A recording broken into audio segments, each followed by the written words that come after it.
Hello everyone, welcome to the one-shot lecture of the chapter Redox Reaction, wherein we are going to complete this one shot within 15 minutes. So this is going to be a quick revision for all the formulas, for all the topics which are there in this chapter, NCERT based one shot this is, and it is going to help you for your JEE, for your NEET and for your CBSE board exams. So let's start with the redox reactions one shot. I'm telling it to you again, this is going to be something wherein we are going to do it in a little bit quick mode. So let's begin. Okay, सबसे पहले आता है what is oxidation. Oxidation is when there is an addition of oxygen element. तो पहला oxidation का criteria होता है कि या तो आप oxygen element को add कर दो, या तो फिर क्या होता है, हमें पता है जब हम H2O बनाते हैं, so this is basically H plus plus there is going to be OH minus. So basically we say कि एक एसिड मॉलिक्यूल और एक बेस मॉलिक्यूल जब ऐड होते हैं तो न्यूट्रलाइजेशन रिएक्शन से H2O बनता है, which is also equal to H3O plus which is hydronium ion. ठीक है, अब H plus क्या है, एक इलेक्ट्रोपॉजिटिव एलिमेंट है, और OH को हम अगर ऑक्सीजन भी लिखते हैं तो OH जो होता है वो एक इलेक्ट्रोनेगेटिव एलिमेंट होता है. तो जब हम ऑक्सीडेशन की बात कर रहे हैं, यानी हम ऑक्सीजन को ऐड करने की बात कर रहे हैं, यानी we are talking about the addition of an electronegative element and removal of an electropositive element. बस वही लिखा है यहाँ पे. अगर ऑक्सीजन के अलावा कोई इलेक्ट्रोनेगेटिव एलिमेंट भी ऐड हो रहा है, जैसे fluorine is one of the most strongest electronegative element, अगर वो ऐड हो रहा है then also it is what, it is an example of oxidation reaction. Now this is the particular reaction जो कि NCERT में given है. एक पोटेशियम फेरोसाइनाइड की given है और एक पोटेशियम फेरीसाइनाइड की given है. H2S में अगर ऑक्सीजन को ऐड करेंगे obviously it is going to be an oxidation reaction. And K4FeCN6 में H2O2 होता है हाइड्रोजन पेरोक्साइड.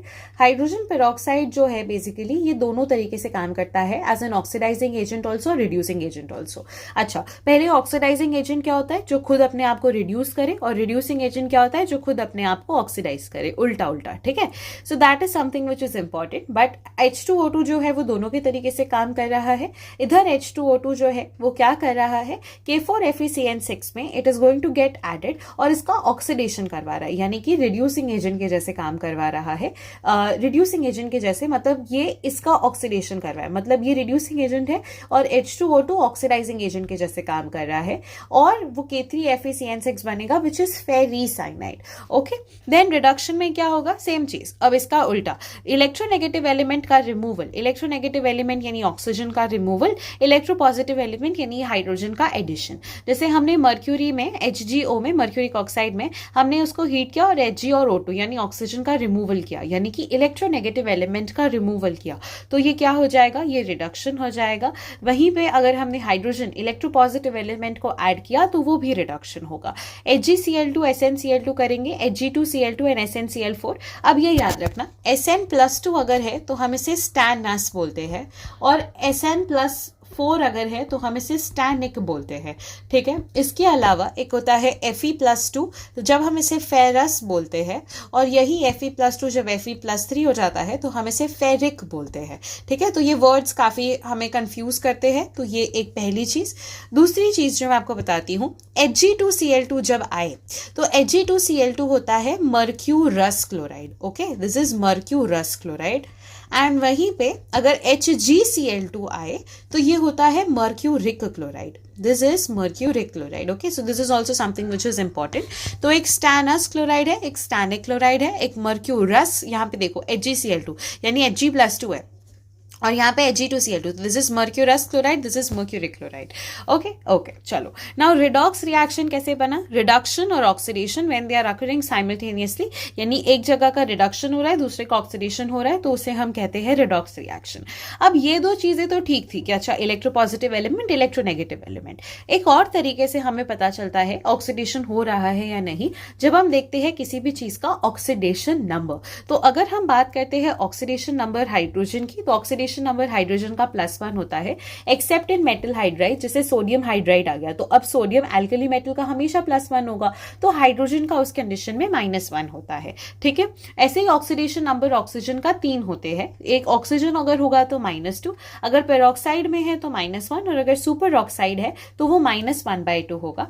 ऑक्सीजन डाइफ्लोराइड जब होता है तो ऑक्सीजन +2 में भी होता है for only a particular condition, and dioxygen difluoride में भी +1, क्योंकि fluorine fluorine is always -1 because it is one of the most best oxidizing agent, और क्योंकि वो एकदम स्ट्रॉन्गेस्ट ऑक्सीडाइजिंग एजेंट के तरीके से काम करता है, फ्लोरीन को कभी भी हम -1 से ऐसे 0 में नहीं लेके जा सकते because it is always going to be in -1. तो फ्लोरीन के साथ जो आएगा वो हमेशा कैसे होगा, पॉजिटिव में होगा. अब कुछ स्ट्रक्चर्स होते हैं जो हमें सिखाए जाते हैं, ये आपके एनसीईआरटी में ऐसे बॉक्स दिया है, उसमें दिए हुए हैं ये कुछ स्ट्रक्चर्स. ठीक है, जैसे कार्बन सबऑक्साइड का स्ट्रक्चर कैसे होता है, कार्बन की 4 वैलेंसी हमें सेटिस्फाई करनी है, ऑक्सीजन की 2 वैलेंसी. तो इस तरीके से कार्बन सबऑक्साइड, कार्बन के साथ कार्बन के 3 मॉलिक्यूल्स और 2 वैलेंसी को सेटिस्फाई करने के लिए ऑक्सीजन, तो सबकी वैलेंसी सेटिस्फाई हो गई. अब कार्बन पे इधर कितना चार्ज है, +2, इधर इसका +2 और एक इधर इसका 0. तो ओवरऑल जो ऑक्सीडेशन नंबर होगा वो +4/3 होगा, क्योंकि 4 है टोटल, सम 0 को गिनेंगे नहीं, और टोटल 3 कार्बन एटम्स है. ऐसे ही यहाँ पे ट्राइब्रोमो ऑक्टा ऑक्साइड होता है which is Br3O8, उसकी वैलेंसी कुछ ऐसे आती है, दिस इज टेट्राथायोनेट आयन जो यहाँ पे ऐसे है.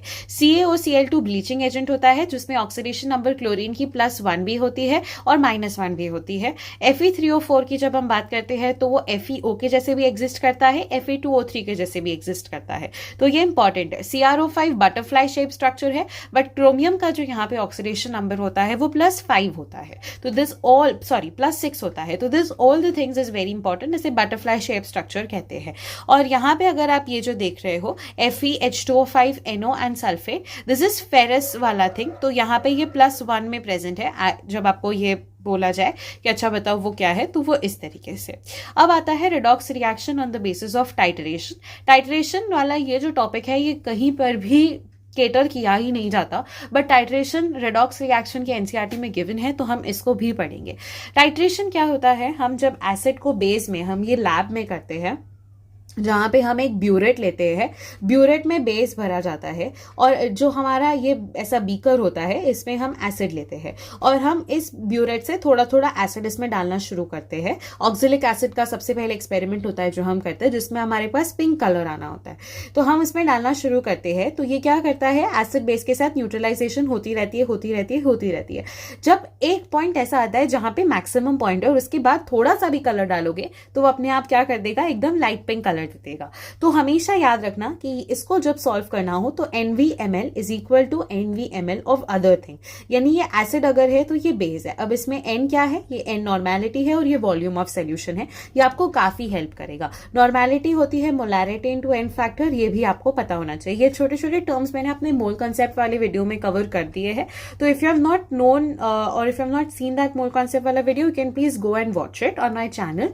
एंड अपार्ट फ्रॉम दैट ये मैं यहाँ पे भी थोड़ा बहुत बताती जा रही हूँ, विच इज इंपॉर्टेंट. ओके, और डिटेल में अगर करना है so it is there. Okay, coming back, it is helping to determine the strength of an oxidant और a reductant using redox sensitive indicators. पता चलता है कि किसी की कितनी स्ट्रेंथ है.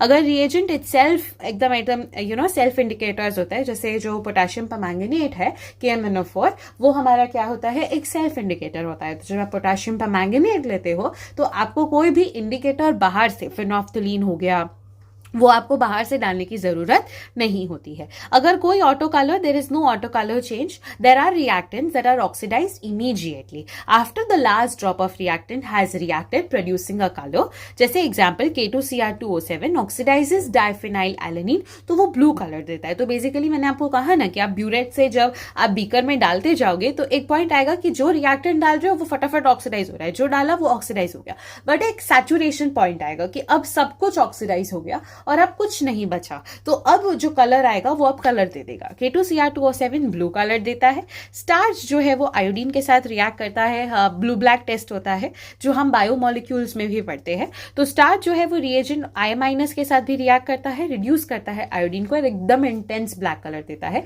याद रखना, अगर आपका आयोडीन मॉलिक्यूल है तो ये आयोडीन मॉलिक्यूल जो है I-, वो अगर आप उसको एसिडिक कंडीशन दोगे तो I2 में जाएगा, और यही I- बेसिक कंडीशन दोगे OH-, तो ये IO3 में जाएगा, IO3- में. तो आप इसका ऑक्सीडेशन नंबर निकाल सकते हो. I2 का ऑक्सीडेशन नंबर 0, इसका ऑक्सीडेशन नंबर +5. इसमें बहुत सारे क्वेश्चंस आते हैं तो मैंने आपको बता दिया.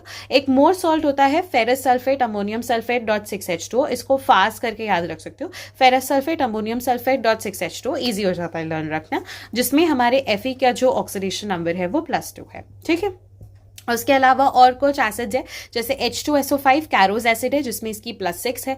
H2S2O7 जो होता है वो ओलियम होता है, ये भी +6 है। अगर आपने पूरा केमिस्ट्री कर रखा है तो आप प्लीज़ मुझे कमेंट सेक्शन में बताना कि हम ओलियम कहाँ पढ़ते हैं। हम इसको 12th स्टैंडर्ड की ऑर्गेनिक केमिस्ट्री में पढ़ते हैं, ओलियम कहीं पे यूज होता है। मैं आपको और हिंट दूं तो ऑर्गेनिक केमिस्ट्री के कुछ चैप्टर में यूज होता है, पहले 3 चैप्टर, यानी कि पहले 3 चैप्टर्स कौन से हैं 12th की ऑर्गेनिक केमिस्ट्री के, आप उसमें अगर देखोगे तो आपको याद आ जाएगा। एंड ओलियम काफी अच्छा है। और एक हिंट दूं तो रिमर डेमेन कोलबेस के साथ एक और रिएक्शन होती है जो हम पढ़ते हैं, वहां पे हम ओलियम को यूज करते हैं। खैर, अगर आपको आता है please don't forget to put a comment in the comment section. H2S2O7 जो है वो ओलियम है एंड H2S2O8 मार्शल एसिड है। तो H2SO5, H2S2O7 एंड H2S2O8 में सब में जो सल्फर का ऑक्सीडेशन स्टेट है वो +6 है। लेड ऑक्साइड जो होता है Pb3O4 जो सिंदूर होता है, सिंदूर लगाती है विमेन आफ्टर मैरिजेस, ये सिंदूर एक्चुअली में लेड ऑक्साइड होता है और ये लेड ऑक्साइड Pb3O4 होता है और ये +2 में भी एग्जिस्ट करता है, +4 में भी एग्जिस्ट करता है। अब हमने देखा कि यार अगर इसको ऐसे कैलकुलेट करते तो ये +6 से ज्यादा आ रही है, बट है हम +6 को ही ले रहे हैं। 8 2 16, यहाँ पे 2, ये 7 आ रहा है, बट हम 6 ही ले रहे हैं। इसका मतलब है कि इसके स्ट्रक्चर में कहीं ना कहीं पेरोक्सी लिंकेज है। तो पता कैसे चले कि पेरोक्सी लिंकेज क्या है, तो उसको निकालने का एक फॉर्मूला होता है average oxidation number minus maximum oxidation number divided by 2। अब मैक्सिमम ऑक्सीडेशन नंबर लिथियम के लिए 1 है, बेरिलियम के लिए 2, बोरॉन के लिए 3, कार्बन के लिए 4, मतलब उसकी जो वैलेंसी होगी ना वही उसका मैक्सिमम ऑक्सीडेशन नंबर होगा। और जब भी average oxidation number maximum oxidation number से ज्यादा है मतलब कहीं ना कहीं पेरोक्सी लिंकेज है। जैसे मान लो CrO5 में 5 2 10 लग रहा है तो हमने 10 लिख दिया। एक्चुअल में क्रोमियम का मैक्सिमम कितना हो सकता है, 6 हो सकता है। उसको डिवाइड बाय 2 करोगे तो आपको पता चलेगा 2 पेरोक्सी लिंकेज है। पेरोक्सी लिंकेजेस क्या होती है मैं आपको थोड़ा बताऊं तो पेरोक्सी लिंकेजेस होती है जहां पे ये ऑक्सीजन के साथ ही जुड़ा हुआ है, तो हम इसको कंसिडर नहीं करते, ठीक है। तो इसी वजह से प्रॉब्लम आती है, इस वजह से जो ऑक्सीडेशन नंबर है जो हमें जैसा दिख रहा है वैसा नहीं होता है। सेम आप H2S2O8 में लोगे 8 2 16 14 7 होना चाहिए, बट जब हम इसको माइनस करें तो एक्चुअली में मैक्सिमम ऑक्सीडेशन नंबर तो 6 ही हो सकता है। तो कहीं ना कहीं पेरोक्सी लिंकेज है which is actually equal to 1, तो एक पेरोक्सी लिंकेज है। Oxidation number can be used to find out acidic strength also, बिल्कुल सही बात है। कोई कितना ज्यादा अच्छा एसिडिक है ये ऑर्डर याद रखना, HClO4, HClO3, HClO2, HClO, ये एसिडिक स्ट्रेंथ का डिक्रीजिंग ऑर्डर है। One of the favourite questions from this chapter, HClO4 कौन सा किससे ज्यादा एसिडिक है।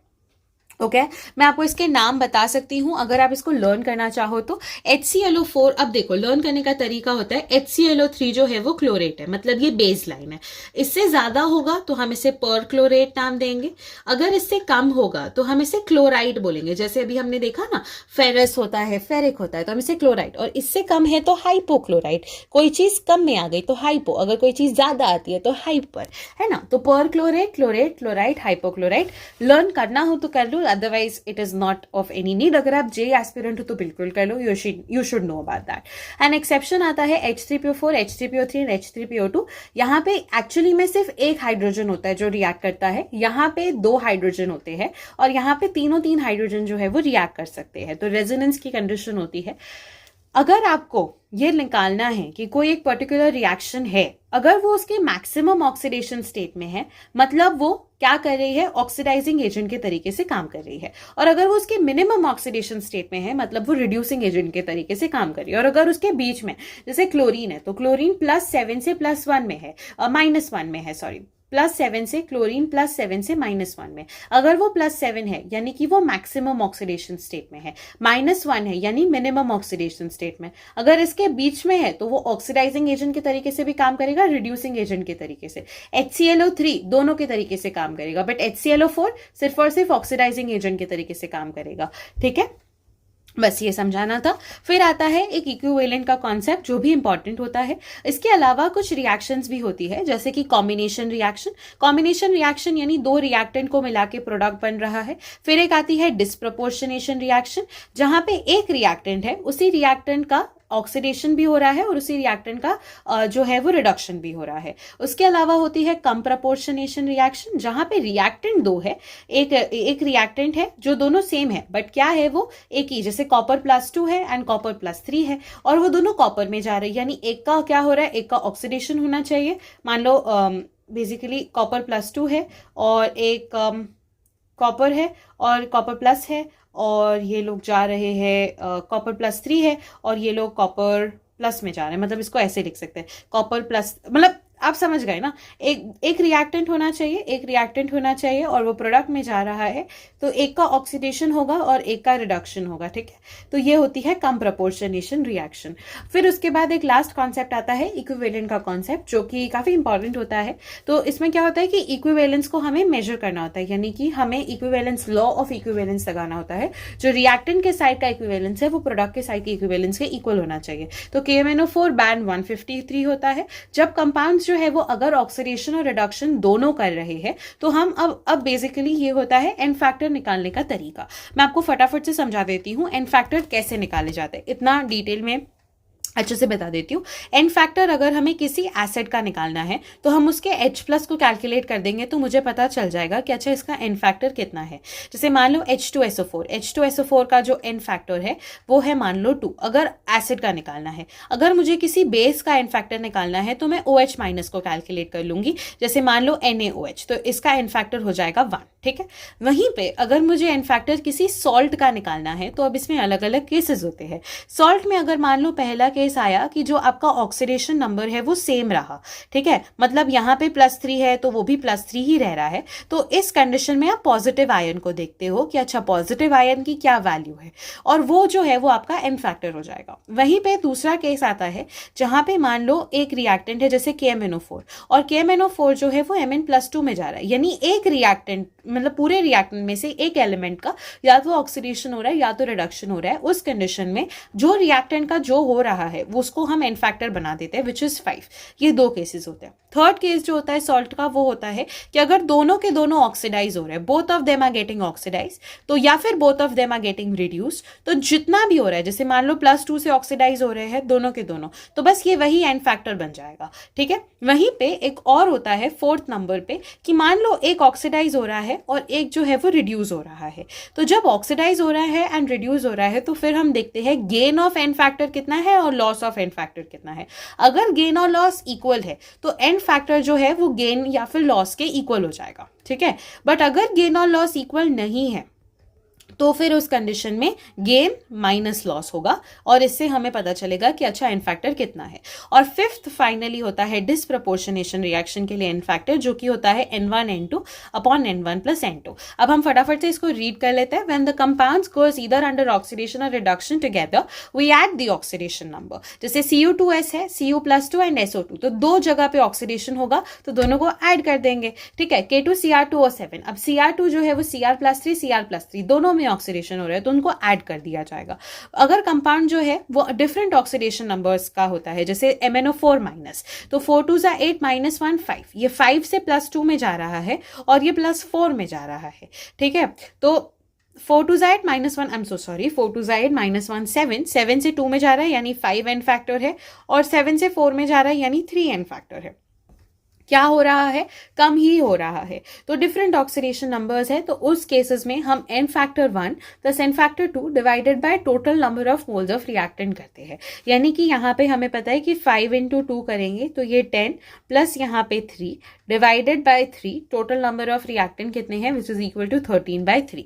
अगर एक जो है वो ऑक्सीडेशन कर रहा है और दूसरा जो है वो रिडक्शन कर रहा है और दोनों सेम है तो वही उसका एन फैक्टर। और डिसप्रपोर्शनेशन में N1N2 upon N1 + N2। P4 जो है वो 3 और 1, तो 3 और 1 को यहाँ पे पुट करेंगे तो वो आंसर आ जाएगा। तो I think that's it for the chapter of redox reaction. मैंने आपको रिडॉक्स रिएक्शन काफी अच्छे से बता दिया एंड अगर थोड़ा सा ज्यादा हुआ है 5 मिनट से या 2 to 3 मिनट से, सो इट इज जस्ट बिकॉज मैंने आपको सब कुछ कवर करवा दिया रिडॉक्स रिएक्शन में एंड जितना भी 1 शॉट के लिए नेसेसरी था I have actually covered all of it. हमने टाइट्रेशन से लेके लॉ ऑफ इक्विवेलेंस से लेके salts, in factor calculation, the names and everything. So that's it from my side. Keep learning. We'll be meeting in the next class. Take care. Bye.